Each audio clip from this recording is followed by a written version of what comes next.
드디어 갑니까? 맨시티의 제주스가 예. 아스날에 거의 가는 것 같다. 커피셜 떴습니다. 예. 예. 얘기 좀 해주시죠. 뭐 일단 뭐 파브리시오 로마노가 이제 글을 썼죠. 예. 뭐 그 제수스가 아스날로 가는 게 희열이고. 예, 날렸죠. 예, 그러면서 계약 기간은 2027년까지고 이제 뭐 이적료는 4,500만 파운드 정도 될 것이다.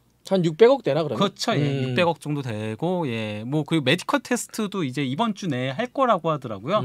예, 그리고 뭐 단순히 그가 로마노만이 아닌 많은 이제 잉글랜드 그 런던 쪽 아스날 쪽 이제 기자들도 다 제수는 거의 아스날 이적 확정이다 이렇게 얘기들을 하고 있죠. 토트넘이 선수 영입을 조금 앞서가는 느낌이어가지고 아스날 팬들은 이거 뭐야 좀 해야 되는 거 아니야? 라고 했는데 이제 좀 시작되는 느낌. 네, 그리고 이제 뭐 거의 2명 영입하면서 빠르게 그러니까. 이제 쫓아가고 있죠. 좋습니다. 예.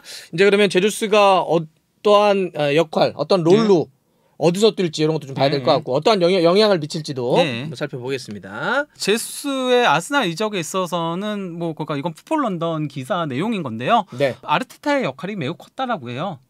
아무래도 맨시티에서 코치할 때 아르테타가 예. 그때 그리고 아르테타가 코치할 때 특히나 이제 스털링이라던가 제수스 같은 공격수들한테 많은 영향을 끼쳐줬다라고 하더라고요. 그래서 그 선수들이 아르테타가 같이 있었을 때 굉장히 잘했다가 아르테타가 떠나고 나서 약간 좀 결정력 문제 드러내고 막 이런 예 문제들이 발생한 게 약간 좀 시기가 조금 맞물리는 부분들이 있거든요. 그러니까 좀 제주스는 어미새를 찾아간 거네. 예, 그래서 그거가 뭐 여기 기사 상무는 토트넘하고 첼시도 어쨌건 간에 제수스 영입에 그러니까 관심이 있긴 했으나 맞아요. 제수스는 아스날만을 원했다. 아르테타 때문에 뭐 이렇게 보도가 나온 거죠. 그게 이제 아르테타 영향이 컸다 이런 거군요. 네. 근데 실제로 제수스는 아르테타와 있을 때가 활약상이 좋았어요. 이게 그러니까 그 아르테타가 수석 코치로 맨시티에 있었을 때 제수스의 기록과 이제 아르테타가 떠나고 나서의 기록인 건데요. 보시면 아시겠지만은 출전 시간은 아르테타랑 같이 뛴 시간이 더 적음에도 불구하고 골이 더 많죠. 그러면서 90분당 득점도 더 위고요. 거의 2배 가까이 차이가 나잖아요. 예, 그 2배까지 아니어도 1.5배 차이가 나는 거고 또 이제 90분당 공격 포인트도 아르테타와 함께 했을 때가 경기당 하나의 공격 포인트 올렸죠. 그냥 저 때가 그냥 제주스가 좋았던 거 아니야 그냥? 뭐 개인 컨디션이? 여하튼 아르테타와 제주스가 코치와 선수로 있을 때 함께 뛸 때가 제주스는 좀 터졌다. 그리고 궁합이 좋았다라고 할 수 있죠. 오케이. 거기다가 이제 아스날이 제수스 영입을 결정한 저는 이유 중에 하나라고 보거든요. 아르테타 감독은 솔직히 9번 선수를 약간 가짜 9번처럼 뛰게 했잖아요. 맞아요. 라카제트도 그렇게 했잖아요. 그러면서 뭐 연계라던가 그리고 또 수비 가담.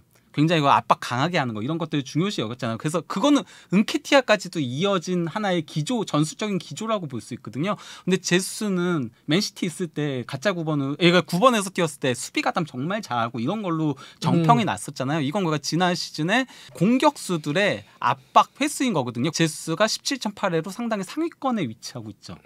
그러네. 둘레였어. 7이네. 예. 근데 이제 위쪽에 있는 이 선수들은 뭐 다 상당히 압박을 강하게 가져가는 선수라는 거죠. 제주스도 이제 그런 상위권에 있었다. 그러니까 확실히 그러니까 아스날이 제주스를 왜 선택했는지 이걸 좀 보여주는 데이터.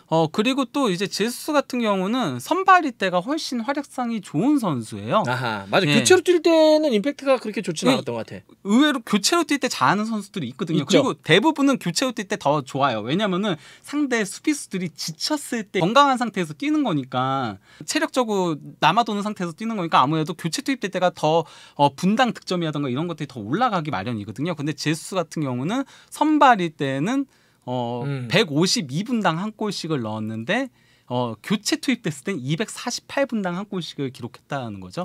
교체로 들어올 때는 제수스가 특히 더 억울해하더라고 이렇게. 예.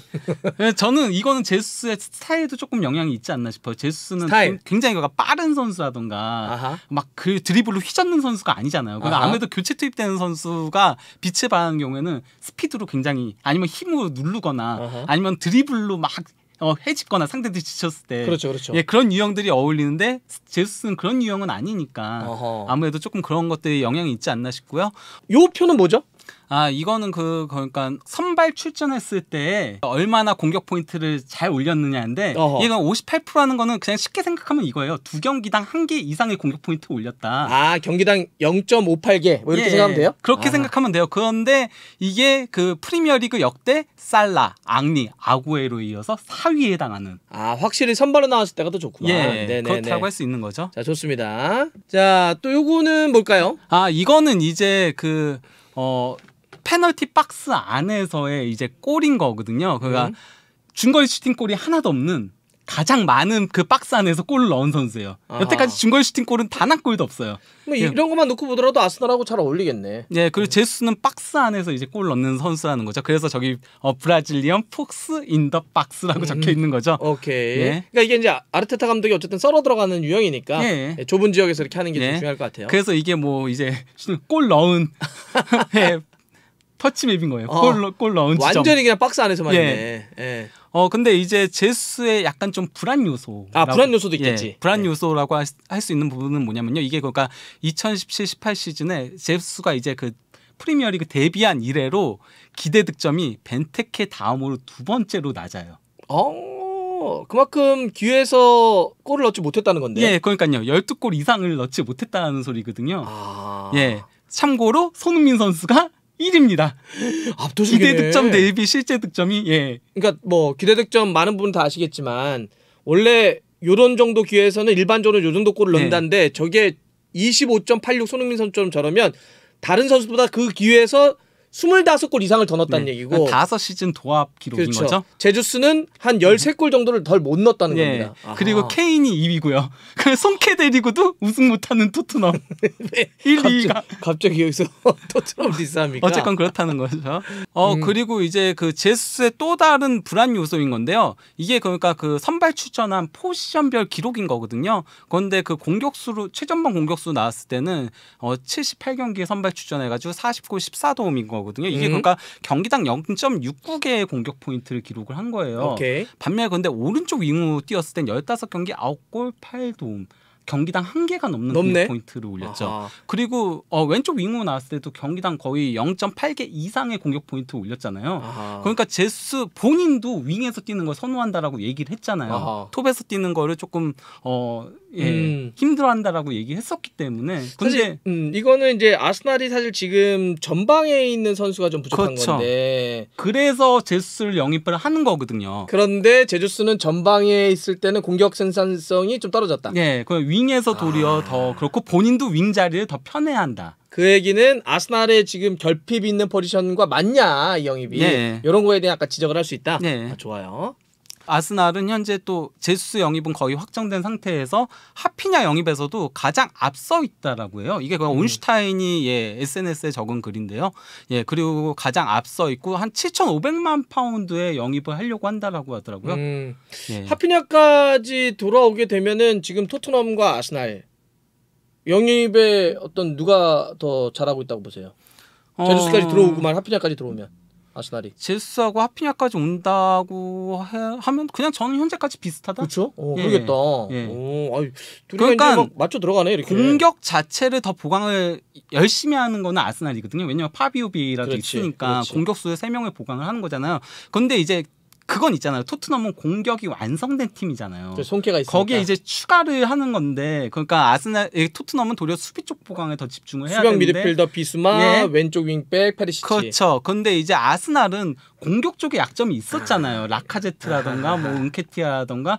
그래서 지난 시즌에 그 팀 득점도 조금 낮은 편에 속했었거든요. 아스날이 중위권 정도밖에 안 됐었어요. 그러니까 아스날은 공격 쪽 보강에 지금 올인하고 있는 건 거죠. 그러니까 일단. 뭐 누가 더 토트넘과 아스날 중에 더 영입을 잘하냐 이런 느낌보다는 저런 거네. 서로의 결핍대로 움직이고 있다. 그리고 먼저 영입들을 하고 있다고 볼 수 있는 거죠. 그래서 이게 그 현재까지 영입된 선수들로 현재 있는 선수들로 이제 베스트 11을 짠 건데요. 아스날을? 일단 뭐 제수스 원톱에 좌우 윙포드에 마르티넬리하고 사카 그리고 또 이제 파티가 홀딩에 자카하고 웨데고르가 이제 그 역삼각형 형태의 중원을 구축할 걸로 보이고요. 영입한 파비우 비에이라는 일단 웨데고르의 백업으로 넣어놨네요. 그렇죠. 그리고 이제 좌우 풀백에는 티언이랑 토미아스 그리고 이제 마갈량이스하고 화이트 중앙 수비에 골키퍼는 램스데일.